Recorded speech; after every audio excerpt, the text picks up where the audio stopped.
Hello, everyone. Welcome to this new day, this new week, this new you. You know what today is, so all I can say is, hello, Monday.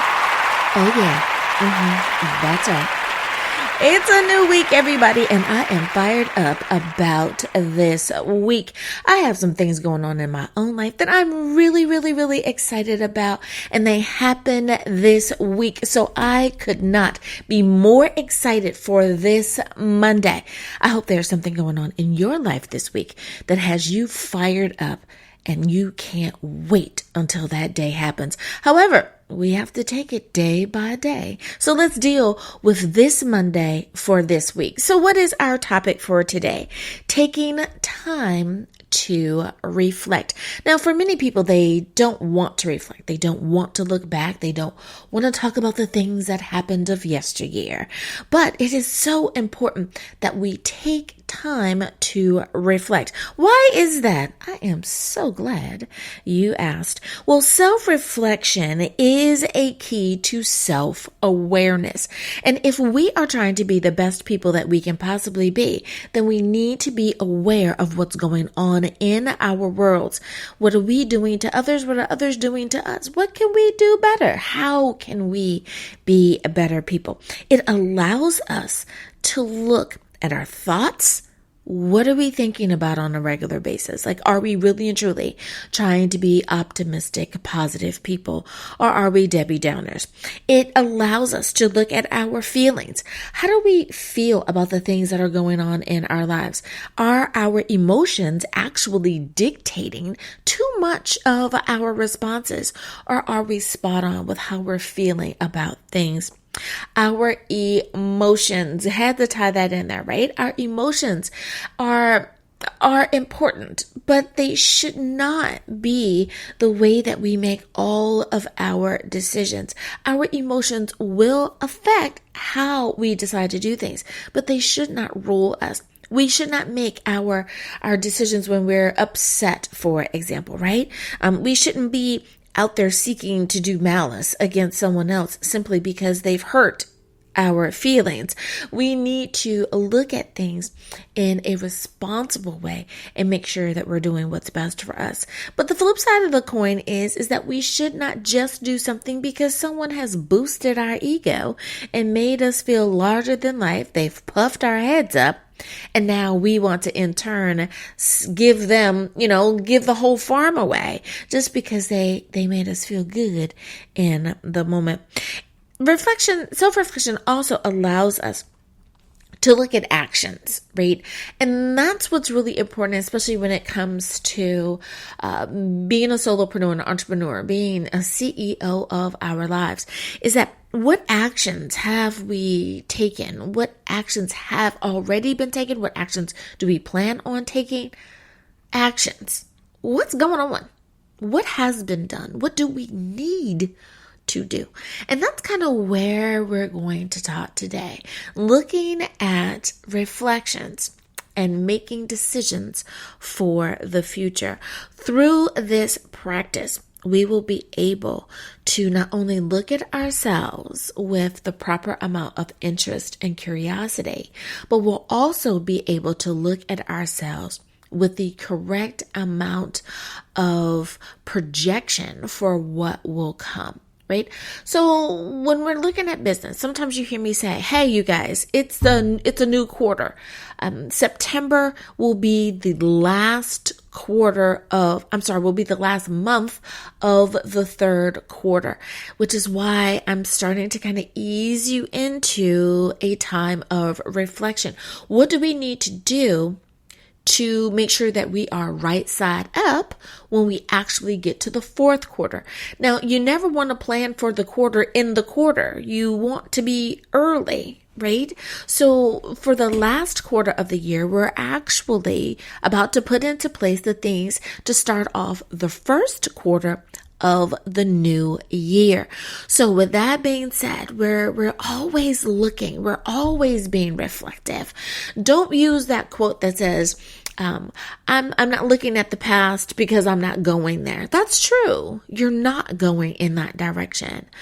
But you've also heard the quote that says, a people, a country, a civilization that doesn't know its past is doomed to repeat its history, right? So what does that mean? If you don't know what's going on, if you don't know the ups, the downs, the do's, the don'ts of what has happened prior, then you may repeat some of those horrible decisions that you've made simply because you did not want to reflect. You did not want to review.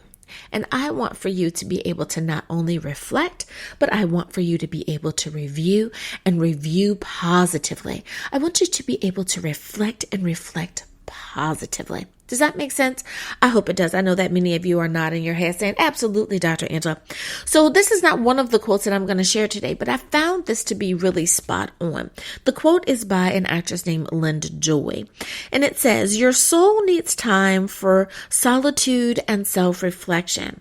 In order to love, you need to have time to heal and create, and you must be able to nourish yourself first. I really like that. Now, what does that mean when it comes to our business? I'm glad you asked that question as well. Well, you are, your soul, your spirit, who you are, your personality is going to be reflected in your business. Whether you mean to or not, it is. That's why you are that business. That's why you are that thing, that ministry, that purpose, that calling, that destiny, that fate that is placed on or in or around you, whatever word you want to use there, right?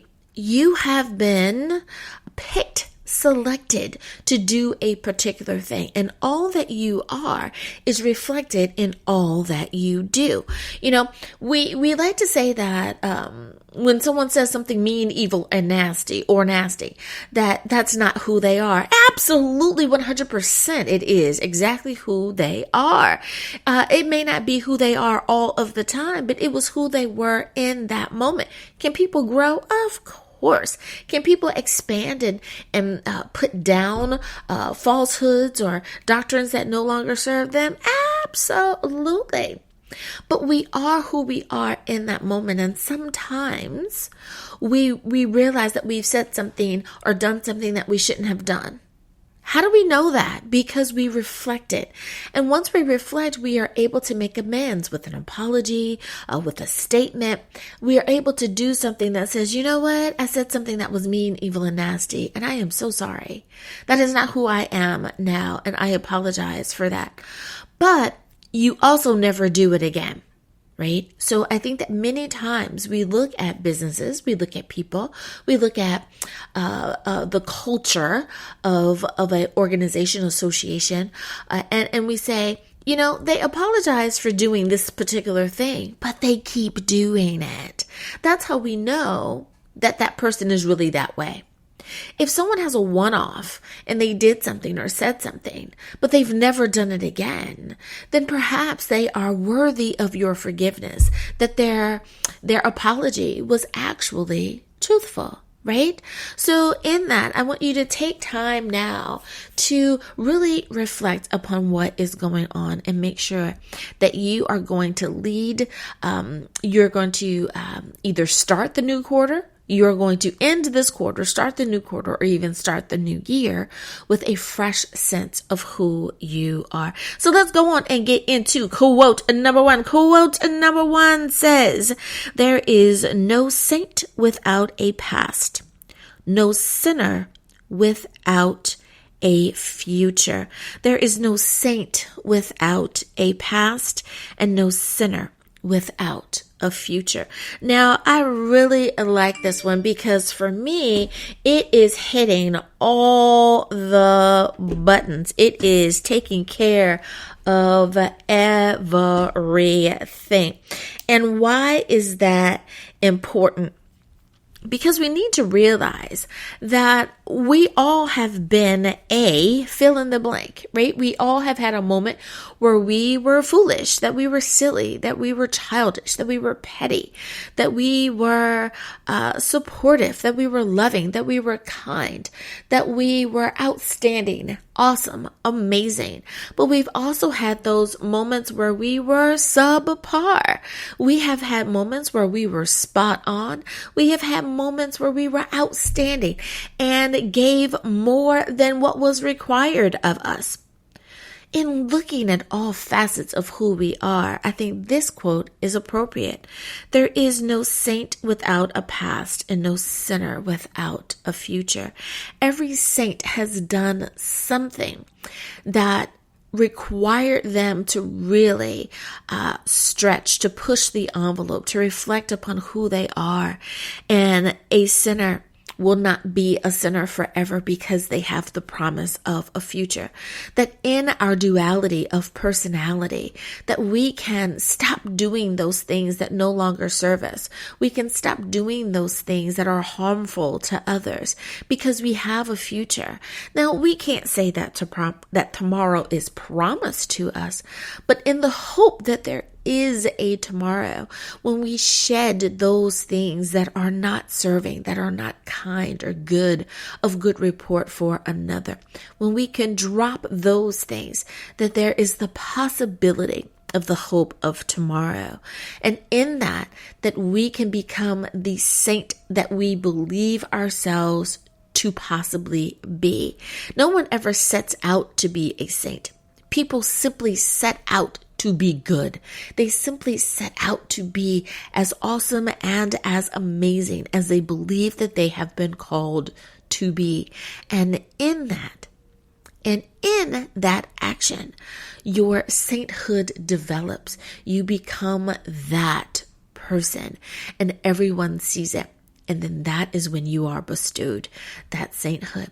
I love it. I love it. I think that it is just such a challenge. It is an overall life quest of being the best person that we could possibly be. Let's look at quote number 2. Quote number 2 says, "The state of your life is nothing more than a reflection of your mind." The state of your life is nothing more than a reflection of your mind. Now, I have said this in so many, in different words, but in so many ways, about so many things that are going on in the world right now. Now, I'm going to break it down and say it a different way. Someone who's a thief accuses someone else of stealing when something goes missing. Who stole my stuff? Who took it? Where is it? I know I put it right here and somebody took it. Well, a thief would think that way. Why? Because they steal. So the person or the people or the groups that believe that someone must do the same to them that they have done to others is because their reflection says, you have been mean to others. You have stolen from others. You have caused death or harm to others. You have mistreated or cheated others. You have put shackles on others. You see where I'm going, right? So therefore, that person, those peoples must want to do that to me. That is not necessarily how everyone thinks. Just because that you have inflicted harm upon them does not mean that they wish harm upon you. We know that in our various religious beliefs that we do not strike back just because we have been struck. That we do not fling poison upon another simply because they have flung poison upon us. The same should be true for how you live your life. What is your state of mind? Are you trying to get someone else caught up because someone else got you caught up? Are you trying to do to others because it was done to you? Are you trying to make sure that you don't get got because you got already? We need to make sure that what we're doing, right, that what we are doing is putting our best foot forward.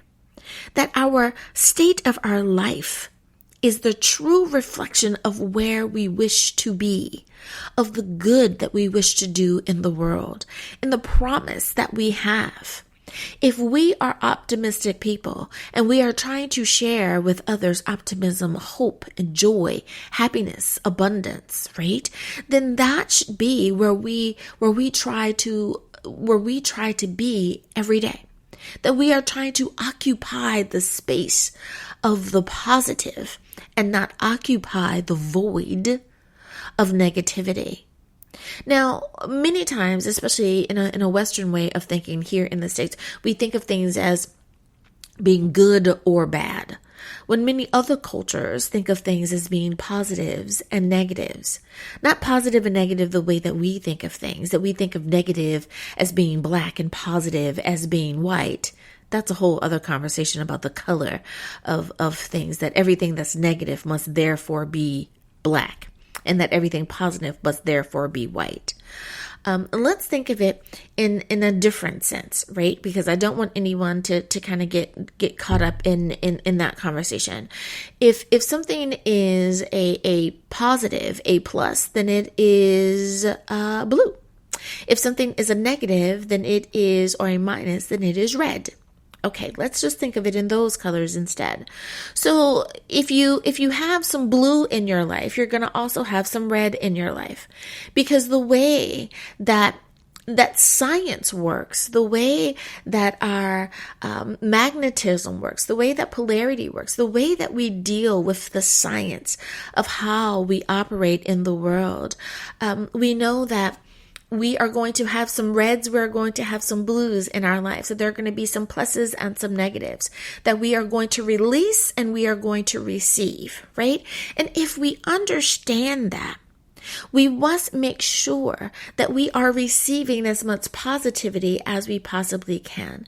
And when we no longer need a negative around us in our lives, then we can shed that negative and allow more positive. What did you just say? That we might need some negative? When we are reflecting, we may notice that we have some negative pieces. Absolutely. You know that you shouldn't have said that yesterday the way that you said it. You know you shouldn't have done what you did yesterday the way that you did it. You know you didn't have to do whatever it is that you did, or you didn't have to say it. You didn't have to be that particular way, but you did it. And you did it with a little bit of malice intent in your heart. Yep, everybody saw it, right? So you kind of you let yourself get caught up in that emotion, in that negative emotion, and you reacted accordingly. When that happens, we have bits of negativity that stick around.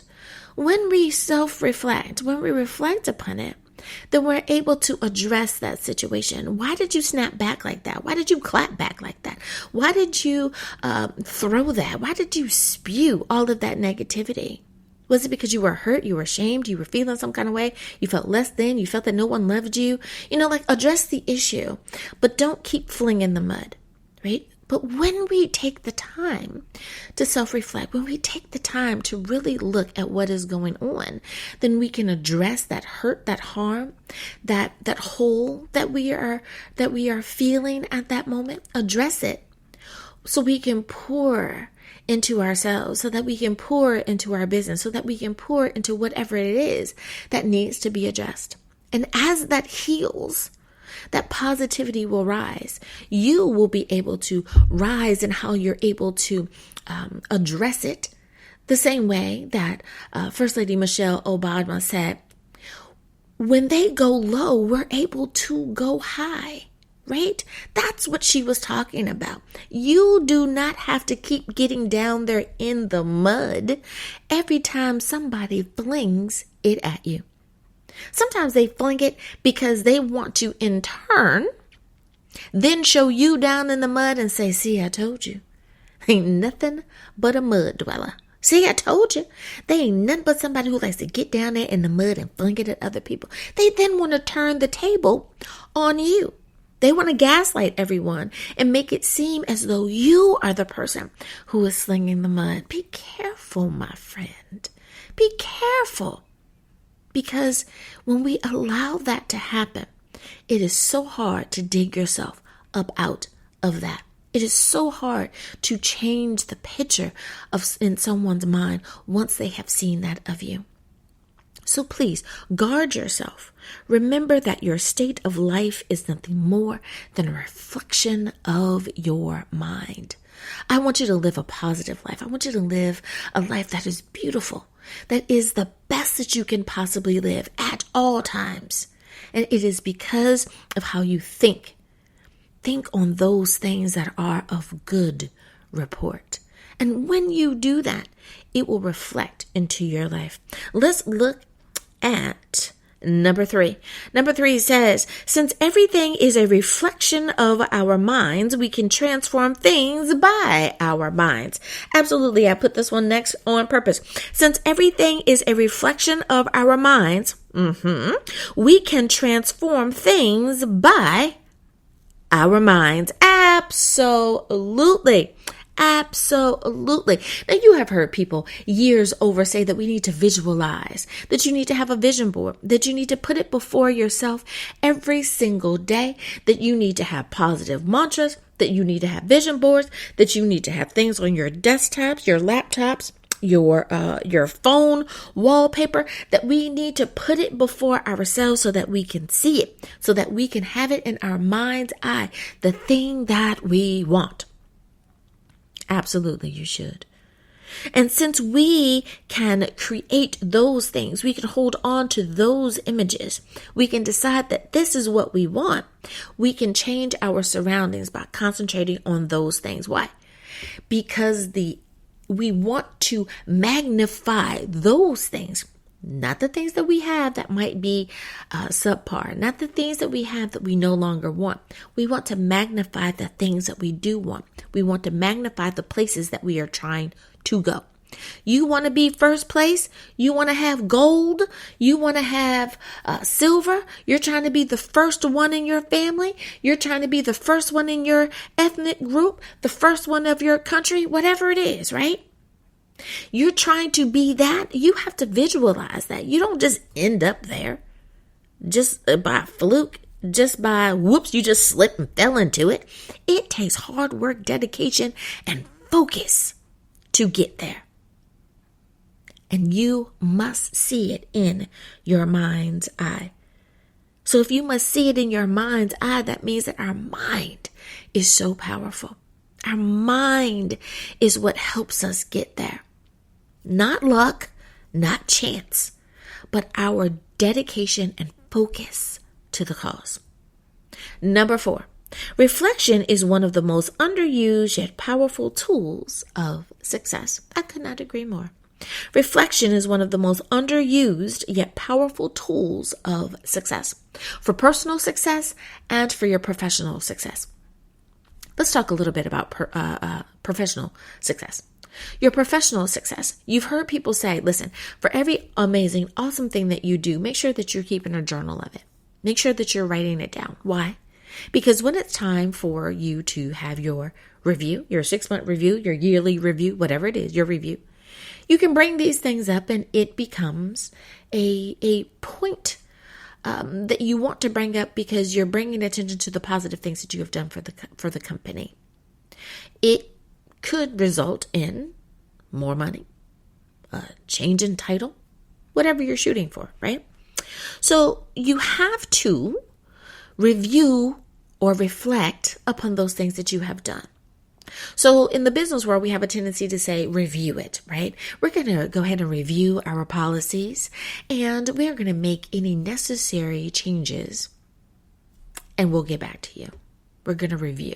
They're going to reflect. Now we say reflect in our personal lives, right? So the company does self-reflection that we call review. They review what has been positive, what has been negative, what has been neutral, and they make the decision accordingly. The things that no longer serve them, they cut those. They trim accordingly. The things that they need to keep, they keep accordingly. The things that need to stay neutral accordingly, right? And then you get a revised update. You get an update. It has been revised. It has been approved. And this is now the protocol. Well, we do the same thing in our personal lives. We just don't use the same words. You self-reflect. You're going to cut that. You're going to nip that in the bud. You're going to release those toxic people. You're going to disassociate with them. You're going to let them go. You're not going to be around them anymore. The haters need to get out of your life, right? We use different terminology, but we're doing the same thing.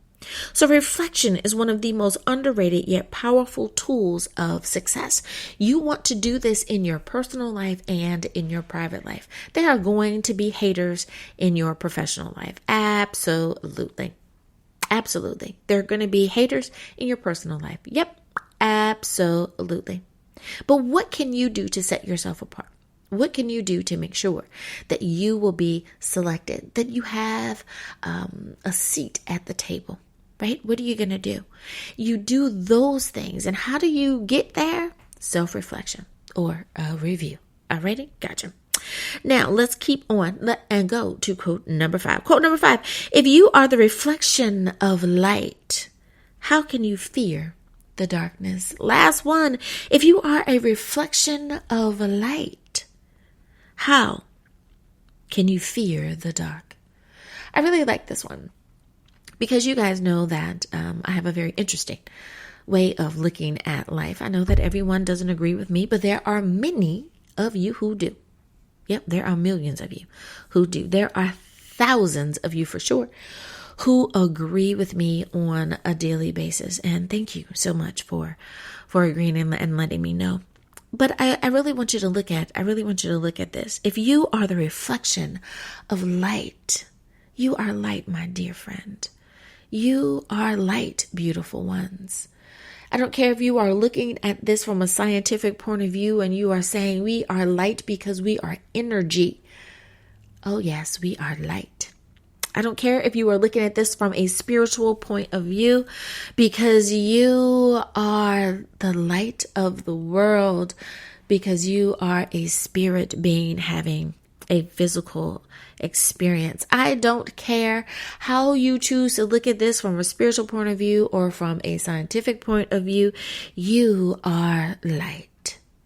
And if you are light, do not fear the darkness. Do not fear the unknown. Do not fear that thing that is out there, in the future. We need to go to it with our light. We need to continue to work in our callings. We need to continue to make progress. We need to continue to move forward in all that we do and bring light to the darkness out there. Now, sometimes you will feel that the darkness may surround you because you are confused, you are overwhelmed, you are unsure, you are uncertain. You have been listening to people that are telling you that you are not going to be successful. They're only projecting onto you their own fears. Do not absorb them. Do not take heed to that negativity. Do not allow it to become your reality, but instead take your light. Take your shining brightness, your brilliance. Take all that you are, all that you have been called to be in this cosmos, and continue to shine. Someone is waiting for you. Someone needs you to come with your light, with your love, with your point of view, with your service, with your product, with all that you are. Someone needs to hear you share the good news because they have not heard it yet. They need you. So continue to shine, continue to share your light, continue to illuminate the way. You guys have heard me say it. If I shine my light and you shine your light, then together we can illuminate the way for those who cannot see in the darkness. And this is what I mean. Shine your light. Shine your light. Self-reflect. Look at where you've been so that you can continue to go where it is that you have been called to go, and you will not repeat any unnecessary things that do not need to be repeated. But you will learn the lesson that life has shown to you, and you will be able to burn even brighter for the next person to see. Alrighty, everybody, I hope that you have an amazing week. It is a new day. It is a new week. That means that it is a new you. And as you not only work through today, that you will be able to look at today and say, hello, Monday, but that you will be able to be an amazing person for the remainder of the week. Until next time, everybody, continue to shine your light and wake up every morning with an amazing attitude. Until next time, everyone. Bye-bye. Have a great Monday. Have a great week. Hello, Monday.